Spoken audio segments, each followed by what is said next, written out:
TV में आपका बहुत बहुत स्वागत है। आज हमारे साथ में हैं बॉलीवुड के एक्टर अन्नू कपूर, जो कि अपनी आने वाली फिल्म हमारे 12 को लेकर सुर्खियों में बने हुए हैं। ये फिल्म से जुड़ी कई बातों पर हमसे खुलकर चर्चा करने वाले हैं। चलिए आपको मिलवाते हैं। अन्नू जी, हमसे जुड़ने के लिए बहुत बहुत धन्यवाद। थैंक यू जी। इस इन चीजों को लेकर सुर्खियों में नहीं जुड़ना चाहता था। किसी फनकारी और आर्ट की वजह से जुड़ना बेहतर लगता है, लेकिन बहरहाल आप जी कंटिन्यू जी, करें। हम उससे रिलेटेड ही क्वेश्चंस पूछने की कोशिश करेंगे। चलिए, सबसे पहले तो मैं ये पूछना चाहता हूँ कि आपकी फिल्म हमारे 12 जल्दी सिनेमाघरों में रिलीज होने जा रही है।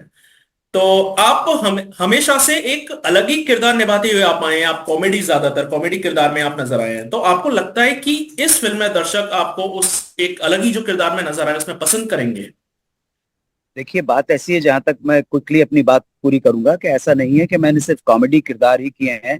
मैंने हम्म। कबीर का रोल भी किया है, मैंने सरदार फिल्म के अंदर गांधी का रोल भी किया है, मैंने सजाए काला पानी में जो है वो वीर सावरकर का रोल भी किया है, और हमारे 12 के अंदर उस्ताद मंजूर अली खान संजरी का रोल भी कर रहा हूँ। तो मैंने अपनी तरफ से पूरी कोशिश किया, क्योंकि मेरी कद काठी, मैं हीरो की तरह सुंदर तो हूं नहीं। मेरे पास सुंदरता नहीं है, मेरे पास जो है कुछ मेरी फनकारी है, मेरा प्रतिभा है, मेरा टैलेंट है। तो मुझे जहां पे ऐसा लगता है कि जहां पे दो पैसा कमा पाऊंगा मैं अच्छा काम करके, वहां पे काम करता हूँ। अन्नू जी, आपकी फिल्म रिलीज होने से पहले कंट्रोवर्सी में आ गई है। इससे पहले कर्नाटका कोर्ट ने इसको बैन करने की गुहार लगाई, फिर सुप्रीम कोर्ट में केस चल रहा है। तो ये फाइनली फिल्म कब आने वाली है? देखिए, ये जो भारत का लीगल सिस्टम के रिगमरोल है, उसके अंदर ये फिल्म फंस चुकी है। और क्योंकि मे भी क्लियर दिशा निर्देश नहीं है हमारे न्यायालय के पास, या हमारे पास इस तरह के कानून नहीं है। तो होता क्या है कि जो रेडिकल एलिमेंट्स हैं वो ज्यादा हावी हो जाते हैं, और उनकी ज्यादा चलने लगती है, और उसके विवश होकर न्याय की पूरी जो प्रणाली है उसको टाइम लगने लगता है, प्रोक्रेस्टिनेशन ज्यादा होने लगता है इस चीज का। इसके अलावा मैं और क्या कह सकता हूँ। लेकिन जो प्रिडिक्टमेंट, जो दुख और तकलीफ और स्ट्रेस मेरे प्रोड्यूसर्स हजारों लाखों रुपया खर्च कर रहे हैं इस चीज के लिए, और अफसोस इस बात का है कि बगैर देखे हुए, फिल्म को बगैर देखे हुए जजमेंट पास कर दिया गया है पर कि अन्नू फिल्म जी पर एक अन्नू जी पर्टिकुलर कम्युनिटी के। पर फिल्म में ऐसा है क्या कि बैन करने की नौबत आ रही है? ऐसा है वो क्या? तो आप वो तो आप पहले फिल्म देखिए और उसके बाद निर्णय लीजिए ना। मैं तो शुरू से ही कह रहा हूं, आप पहले फिल्म देखिए और उसके बाद निर्णय लीजिए। लेकिन हमारे यहाँ तो इतने, हमारे प्रजातंत्र ने, जो भी हमारा प्रजातंत्र है, वो इतना शिथिल हो चुका है कि उसने बगैर देखे हुए निर्णय देने की क्षमता प्रदान कर दी है लोगों को। तो आप हम्म। क्या कर सकते हैं? ये हमारे हमारे पूरे सिस्टम का दोष हो गया है। कोई भी उठता है और बगैर किसी लॉजिक के, बगैर किसी उसके, एक तो बहुत जल्दी हर्ट हो जाते हैं। ठीक है, अच्छा, हर्ट करने वालों की भी कमी नहीं और हर्ट होने वालों की भी कमी नहीं है। 140 करोड़ का देश है। तो आपकी पूरी जो व्यवस्था है, जो सिस्टम है, जो प्रणाली है, वो ही ऐसी है। अब क्या कर सकते पर आपके पास जब ये फिल्म की स्क्रिप्ट आई थी, आपको ऑफर हुई थी, तब आपको पता था कि ये फिल्म एक तरीके से इतनी कंट्रोवर्सी में फंस जाएगी? क्योंकि मुझे लगता है इससे पहले आपको कभी कंट्रोवर्सी, आपकी फिल्मों को लेकर कभी कंट्रोवर्सी हुई नहीं है, मुझे लग रहा है ऐसा। हैं? जब ये फिल्म की स्क्रिप्ट आई थी, मैं फिल्म की स्क्रिप्ट को देखता हूँ, अपने किरदार को देखता हूँ और पैसा देखता हूँ। मेरे प्रोड्यूसर ने मुझे सही पैसा दिया, फिल्म का अच्छा स्क्रिप्ट है, अच्छा कंटेंट है, बस दैट्स इट। मैं कोई आग लगाने वाले लोगों में से तो नहीं, मैं तो आग बुझाने वाले लोगों में से हूँ भाई।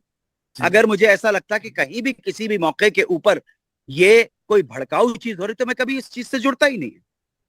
मैं ना तो किसी राजनीतिक पार्टी से मेरा जुड़ाव है, ना ही किसी धर्म से मेरा जुड़ाव है। मैं तो खुलेआम बोलता हूँ भाई, मैं नास्तिक हूँ, और मैं किसी राजनीति पार्टी या राजनीतिक विचारधारा से संबंध नहीं रखता हूँ। बात खत्म हो गई। मैं तो अपने काम को ईमानदारी, श्रद्धा और समर्पण के साथ करने पे विश्वास करता हूँ, बस दैट्स इट।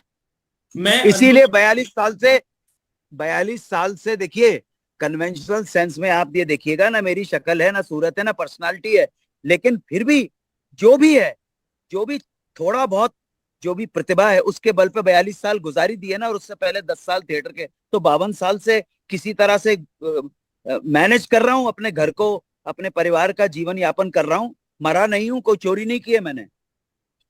जी, अन्नू जी, आपके फैंस कहते हैं कि अन्नू कपूर ज्यादातर फिल्मों में एक्सपेरिमेंट करते नजर आते हैं। आपको एक्सपेरिमेंटल एक्टर कहा जाता है। इस बात से आप नहीं कितना नहीं नहीं, सहमत हैं? Beggars can't be choosers. आप ये मेरे, मैं अपने फैन से बोलना चाहता हूँ, विनम्र निवेदन करना चाहता हूँ कि बेगर्स कांट बी चूजर। हम तो गरीब निर्धन लोग हैं, हमारे पास चॉइस कुछ नहीं है। जो आ गया और जो ठीक ठाक है, जिसमें थोड़ा पैसा ठीक मिल गया, रोल ठीक मिल गया, हम कर लेते हैं भाई। हाँ, लेकिन हम तो पैसे के लिए काम करते हैं।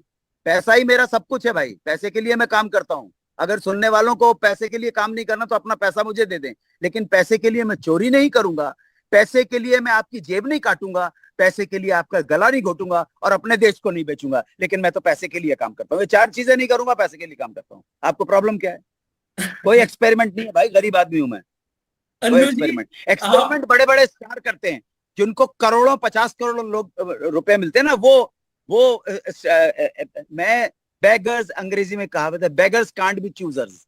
तो हमारे पास चॉइस जिंदगी ने दी नहीं है, जो मिल जाता है ठीक ठाक उसे निभाने की कोशिश करते अन्नू जी आप एक दशक से फिल्म इंडस्ट्री में काम कर रहे हैं, आप काफी कैरेक्टर्स कर चुके हैं, बट इन फ्यूचर एक एक्टर के मन में होता है कि मैं इस तरीके का किरदार निभाना चाहता हूँ, वो मुझे अभी तक ऑफर नहीं हुआ है। तो ऐसे कोई किरदार हैं जो आप इन फ्यूचर निभाना चाहते हैं? हैं। मैंने इन 42 साल में, मुझे जो भी छोटा 3,000 रुपए से लेके और ऑनवर्ड रकम का जो भी किरदार छोटा बड़ा मुझे दिया है, मैंने पूरी ईमानदारी, मेहनत और अपना बेस्ट देने की कोशिश की है। वो श्याम बेनेगल हो, गिरीश कर्नाड हो, मृणाल सेन हो, सत्यजीत रे हो, राहुल रवेल हो, शेखर कपूर हो, एन चंद्रा हो, सुजीत सरकार हो, कि ये इस हमारे 12 के डायरेक्टर कमल चंद्रा हो। मैं अपना बेस्ट करने पे बिलीव करता हूँ।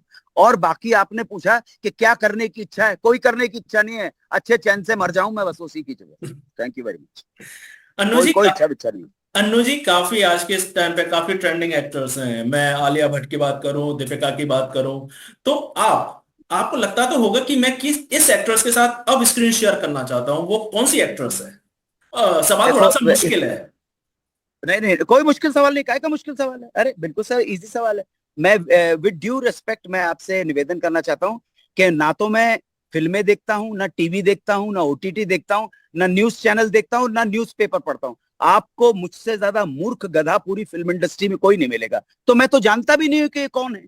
बाकी बचा के मैंने आपसे कह चुका हूँ, निवेदन कर चुका हूँ। आपने जब पूछा किसके साथ काम करने की इच्छा है, नहीं नहीं, ऐसी कोई इच्छा नहीं है मेरी किसी के साथ।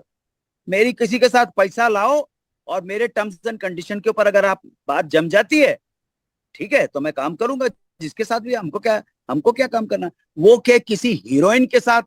अरे भाई, इन 42 साल 52 सालों में पता नहीं कितने आए कितने चले गए, लेकिन आज तक ये बदसूरत आदमी आपके सामने मौजूद है ना, तो कुछ तो होगा ना।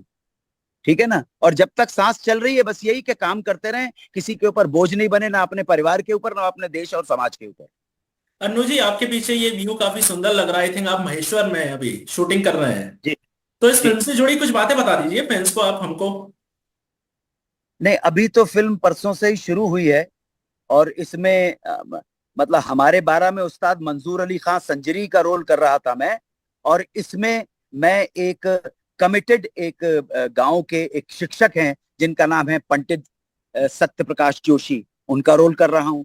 उस्ताद मंजूर अली खान संजरी का जब हमारे 12 में रोल किया है, तब भी उतनी ही मेहनत और डेडिकेशन और ईमानदारी के साथ किया है, और पंडित सत्य प्रकाश जोशी का भी रोल उतने ही मेहनत और ईमानदारी के साथ करता है। ये फिल्म कब आ रही है दर्शकों के बीच, कुछ फाइनल हुआ, कुछ रिलीज ये तो पे? कल परसों से स्टार्ट हुई है, एक हफ्ता पहले शूटिंग स्टार्ट। मेरा आपसे एक आखिरी सवाल, मध्य प्रदेश जी से आपका काफी पुराना नाता है, तो आप जी, मैं भोपाल में पैदा सनावर हुआ। में आप सनावर में रहे हैं, आप शिवपुरी में रहे हैं, तो कुछ यादें हों आपकी? सनावद यहाँ से ज्यादा दूर नहीं है, 50-55 किलोमीटर दूर है।